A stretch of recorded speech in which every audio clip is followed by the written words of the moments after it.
বৃহস্পতিবার আমরা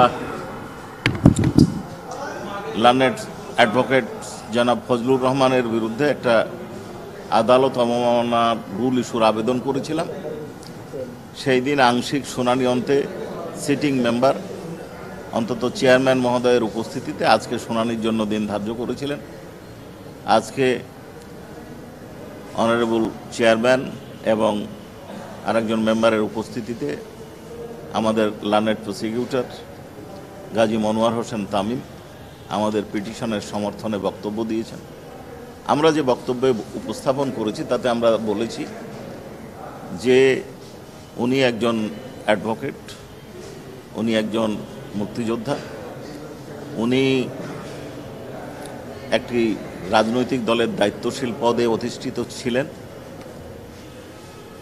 উনি আইন জানেন, জানার পরেও ইচ্ছাকৃতভাবে আদালত অবমাননাকর বক্তব্য দিচ্ছেন। পার্টিকুলারলি দুটো বক্তব্য আমরা নিয়ে এসেছি, যদিও ওনার টকশোর আমরা পুরো অংশটাই দাখিল করেছি। আমরা দুটো ইস্যুতে তার বিরুদ্ধে আদালত অবমাননার আবেদন করেছি। এক হচ্ছে উনি বলেছেন এই আদালত আমি মানি না, এবং এটার প্রকাশভঙ্গি যথেষ্ট আদালত অবমাননার জন্য যথেষ্ট বলে আমরা মনে করছি। দ্বিতীয় হচ্ছে যে ওনারা বোঝাতে চেয়েছেন যে একটা ইন্টারনাল অ্যারেঞ্জমেন্টের মাধ্যমে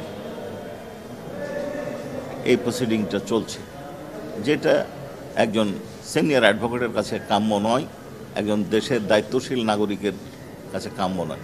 আমাদের শুনানিকালে অনারেবল ট্রাইব্যুনাল বেশ কিছু প্রশ্ন করেছেন, আমরা উত্তর দিয়েছি। শেষে আগামী অনারেবল ট্রাইব্যুনাল আমাদের আবেদন মঞ্জুর করেছেন এবং কেন আদালত অবমাননার ব্যবস্থার জন্য তার বিরুদ্ধে ব্যবস্থা গৃহীত হবে না এই জন্য রুল ইস্যু করেছেন এবং তাকে আগামী 8 ডিসেম্বর সশরীরে হাজির হওয়ার নির্দেশ দিয়েছেন।